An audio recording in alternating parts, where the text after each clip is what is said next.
What's the first memory you have of why you guys wanted to start doing music as a career or start being in a band in general? Wow. The Beatles on Ed Sullivan. I mean, like so many musicians, that just kind of changed the world and changed everything. And that was it for me. See? Boy, for me, I can remember back when I was 2, 3 years old, and I wanted to be a star. And I didn't know how I was going to pull it off, but I wanted to be a star. How'd that work out for you? Yeah. So what happened? So I, you know, as I grew older, then music seemed to emerge. You know, just really wanted to play music. And then when Motown hit the airwaves, that sold me. I was done. And then I also figured I wanted to be a drummer too from that. Wow. Well, I think for me, my aunt and uncle owned a radio and TV repair shop, and they also had a record shop on one end. And they would give me 45s, and it was, you know, early in the 60s, you know, and it was the Everly Brothers and all this other kind of music that I just fell in love with.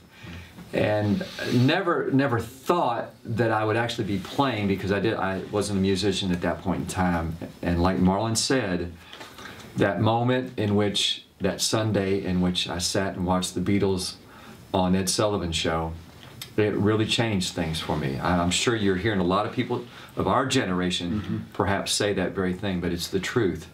And I knew, I've said this in an interview before, I knew I couldn't be Elvis, because I didn't have it in me to be a solo performer. I wasn't that kind of, I didn't have that kind of, you know, ego or nerve, you know. I was too shy, but I could be in a band. So I could be...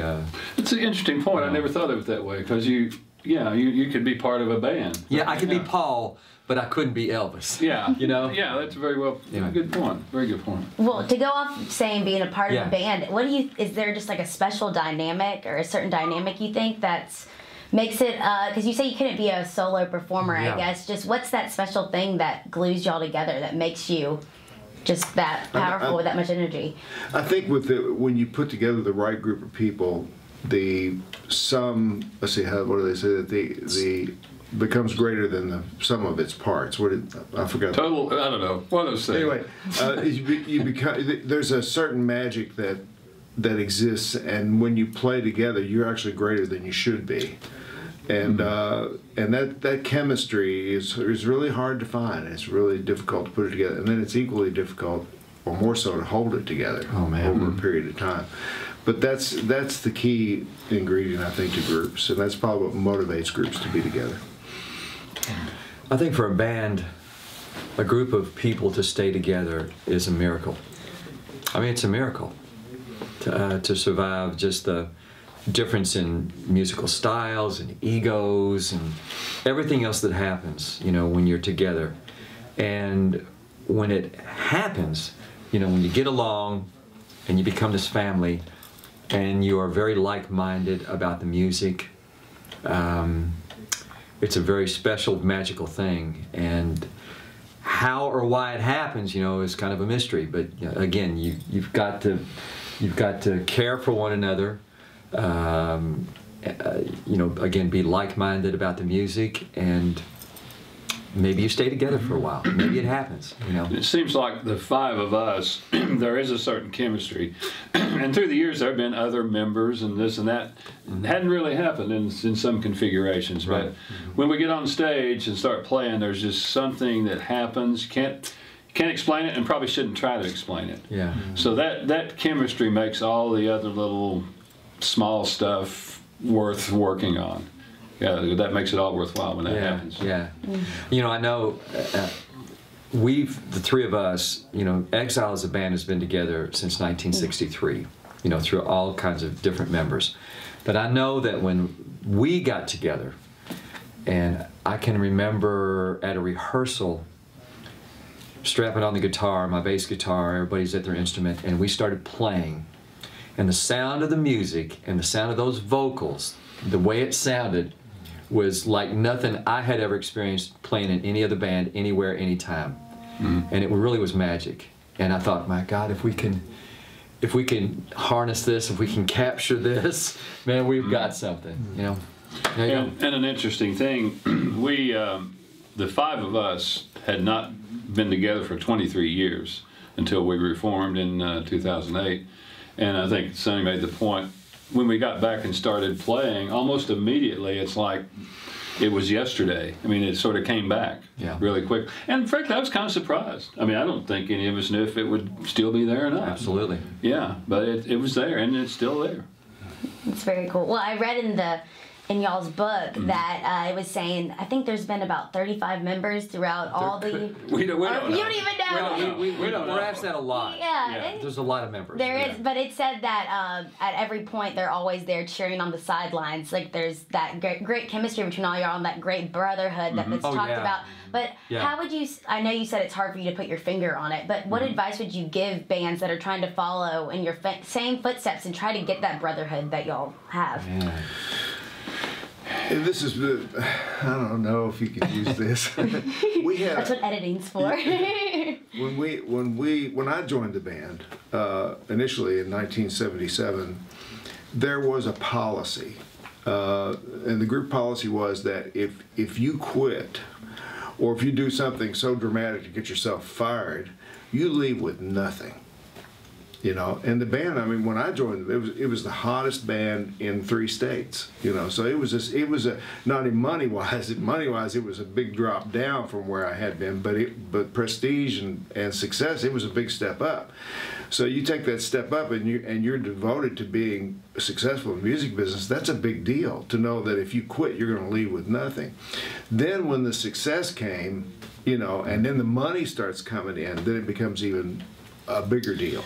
And I'm convinced that the individuals at their low points, when they really wanted to leave for this reason or that reason, had to stop and think, you know, I'm leaving with nothing. I think that's a good policy for a band to have. But you know, the interesting thing, Steve, is that policy only applied to you. It never applied to anybody else. You guys never talked about it? No. Well, yeah, you can. In a similar thing, I think we all individually realize we're not as good individually as the band is as a whole. So that's just another incentive, you know, I think. Yeah, I mean, you got to start with being like-minded about the music, you know, and then you have to care for one another. You have to like one another, because if you're going to sustain it, there's going to be times you don't like one another for a while. I mean, it's like any family. I mean, you have fights with your brothers or sisters, and no matter how old you get, you know, you just have these disagreements, and that is really going to happen. And it's going to be kind of exacerbated by the length of time you spend away from your family at home, and all the rigors of traveling, and just the business, you know, the pressure that the business puts on you. So you have to care about one another, and if you do, maybe that will sustain you. And also remember, it's the music business. You have to approach it from a business-like viewpoint. And when you're younger, that's really difficult sometimes. But you just have to approach it as a business. It's work, so it's not all play like everyone thinks it is. For very little the whole thing of you know, musicians sleeping till noon or 1 o'clock and just getting up in the afternoon. Well, what am I going to do today? No. You're traveling. You're meeting deadlines. You're meeting planes. You're writing songs. It's work. A lot of work. Well, to touch on the songwriting part, because we have a lot of people on the website who are songwriters who want to learn a lot about it. I know you did a lot of songwriting with JP. Can you maybe explain that process of how you got those country top charting hits? What is the creative process that y'all went through, and maybe some advice you can give to songwriters who are trying to get that creative process down and fine-tuned? Man, well, loaded question. Yeah. Sorry. No, it's good. You know, writing is a real gift, and most people are not going to achieve commercial success. That does not mean that you should not try, and if your heart is in it, to try with all your might. You have to write and write and write and write. I mean, there's no easy way around it. Come up with a hook, which is the title of the song, that you think is very clever or is very meaningful, and write it to the best of your ability. You know, but the key early on was just to write no matter what, write every day, and just keep doing it. And you know, the first 100, 150 songs, I mean, are not going to be very good. Unless you're just exceptional, yeah. You know, but you have to keep at it. And this town, especially Nashville, is based a lot on co-writing, which is a whole other thing than writing on your own. And obviously, some people really thrive on the give and take of another person and another couple people in the room with that kind of give and take of throwing things out. Well, what about this? What about that? And it's just a process of doing it over and over again. There's also a phenomenon that happens in Nashville where a songwriter will write as a journeyman. I mean, these people particularly who will sign on to a publishing company, and they're required in their contract to deliver so many songs that get approved per year. And so they literally suit up and show up 5 days a week, and they write 3 hours, and they take a break. I guess I got that right. But in a period of time, they write, they take a break, they write, and every day it's like going to a job. Oh, absolutely. Yeah. Sonny, to me, is the perfect example. When Sonny first joined the band, he brought some songs in. They were awful. And seriously, but they sucked. And so would be, you know, now he's, you know, but he didn't stop. He just kept coming back and kept coming back. And we also had a great producer, songwriter who encouraged, named Mike Chapman, who encouraged Sonny. Absolutely. And they kept getting better. And all of a sudden, Sonny became a great songwriter. But for all young writers, it was he worked at it. He didn't just you know go off and sulk and say, "Well, okay, I'm going to give up." He worked at it. Yeah. And it like he said, it's work, and it paid off. And from him, absolutely. You know, JP and I would catalog ideas on the road. In those days, we did not write on the road. We actually do a little bit now, but we didn't then. We would catalog ideas. And when we came off the road off an extensive tour, we would allot a day or so just to kind of, you know, recuperate. And then he and I were literally back at his house or mine or wherever in the trenches writing, you know, because you just had to keep at it. So it was a lot of pressure. It was a lot of fun. But the point that Marlon's stressing is that you just have to do it all the time. There's no easy way around songwriting. And as a band, we were very lucky. We'd have an album scheduled. We knew Sonny and JP, they'd come up with the songs. I mean, you know, and however they did it, they, you know, every morning they'd come in with a song, and what do you guys think about this? Well, let's do it. Yeah. You know, so so with that, and I think that's one of the secrets to the longevity of the band is having great songwriters within the band. We didn't have to keep looking for outside material. Yeah, that helps for sure. Well, talking about longevity of the band, I know there's been a lot of different phases where it started as pop and then went to country. How were y'all able to handle rebranding this band and having to move across genres? I mean, that is difficult and worrying about the fans maybe accepting you. Yes, it was challenging. When I joined the band in June of 1977, the band was essentially a heavy metal band. Not like acid rock, but not that outlandish. But it was a heavy band, and they were wanting to transition to more of a pop sound, and so that was part of the reason that they asked me to join, because I had sort of an R&B base in my playing, and so that became the evolution. And then Sonny came in 6 months later, and it was still, again, you know, he's a great vocalist, and his style of bass playing was not rock. It was smoother, like my playing was, and so that's how that transition evolved. The country transition was, we just basically went into a basement and we stayed there for 6 weeks, and then we took a country music gig in a club, and we played there for what turned into 2 years. And we shaped the sound, and before we had a country music deal. So really, to answer your question, each transition has been a different set of tools, you know, to make it happen. But The other trick for bands is to maintain your sound as you're doing this. And I think we've been able to do that. And that is primarily because the songwriting came from the same source, JP and Sonny. So even as we transitioned from one genre to another, the songs were coming from the same source. And that was a big contributor to maintaining our sound. For people that may not know, we were having success as songwriters with songs that we cut as a pop band, you know, that were being cut by country artists, and then they were having big hits where we weren't having the hits on the same songs.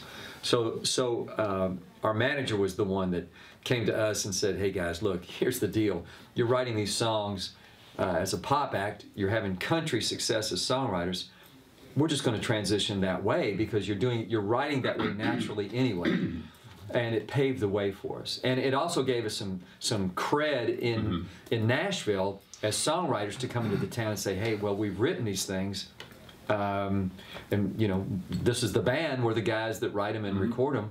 So you know, we think we can do this." And fortunately, we met a producer, Buddy Killen, who agreed, and it worked. You know, and I guess when you put it on paper and you think about it, or you really talk about it, the odds of it working are slim and none in a way, really. But again, it's five guys that are like-minded. I mean, the crazy thing is, and I would never tell my kids this, is that there was no plan B. There was never a plan B. Yeah. And that's, you know, as a parent to say that to as a kid is terrifying. I would never say that to a kid. But there was no plan B. We were going to do this come hell or high water. Right. I mean, that was it. When JP and Sonny would come in with a new song, we without it ever being spoken, if we wanted to vote it down, if we really didn't like it, the majority of us didn't like it, we would had the freedom to say, well, no, let's don't do that, and we wouldn't do it. Yeah. But I remember one in particular, Sonny brought in, presented it to us, you know, and we all sat around and we listened to it. We said, nah, no, I don't think so, Sonny. He said, well, okay. It turned out to be When She Cries by Restless Heart. One of probably their biggest hit. Yeah, huge hit. So. Well, he might have been wrong about that one. Yeah, exactly. But I just want to touch on, I know I've heard about y'all working on a Christmas project. Right. Yes. So maybe explain what's next with that, because I know people will be very excited to hear about Sure. that. We are literally, well, Sonny, he literally came from the studio here. He and JP are finishing mixing it today. Yes. Our target date's around the first part of December. The album will be available. Yes. We're doing a huge album release party benefit at the Franklin Theater on the 17th of December. Yep. So we're all excited about that. It's for a great benefit called Safe Paw, which is an animal rescue company, and so that's really the next thing that's going on for us. And it's the first Christmas CD by the band. That's ever. Right. In 50 plus years, that's our first Christmas album. So there'll be wow. 3 original tunes on it, and the rest cover material. Yeah, and Steve does a little tap dance number that's, with reindeers. Yeah, little tapper boy. That'll definitely make people want to come out to this show. Little tapper boy. That's okay. So you played thousands of shows. How are you able to keep up your musicianship and your energy, especially for so many years? Because I know a lot of people would want to know about that for sure. So you're suggesting that because we're old. Is that the deal? Don't put words in my mouth. that the deal? Don't put words in my mouth. Don't put words in your mouth. It's the thousands of shows. Anyone would get tired doing that. You know, I mean, you know, it's because we love what we do. I mean, honestly, I mean, that's the simplest question. I mean, the simplest response to it. Love what we do, love the music we play. The audience lights up when we play it. It makes us all young again. It's a win-win for everybody. Like Sonny mentioned earlier, you have to realize there are people in the audience who have never seen you before. Each show's different. So you have to think, you know, we're professional musicians. They pay to come and see you. So you have to realize that show's important for them. So that kind of keeps you, if you are a real professional, that keeps you on your toes. Absolutely. You know, and if you ever get to the point where you're just standing up there thinking about the football game or something while you're playing, then you need to get off the stage. Right. You know, you have to think about the crowd. I liken it to pro sports. When those guys hit the court, they're totally focused. They have to be, and we apply that same pressure to ourselves. You know, when we take the stage, everything goes away. We are totally focused on ourselves, each other, and entertaining the audience. That's all we're there for, and that's all we do. And that's critical to success.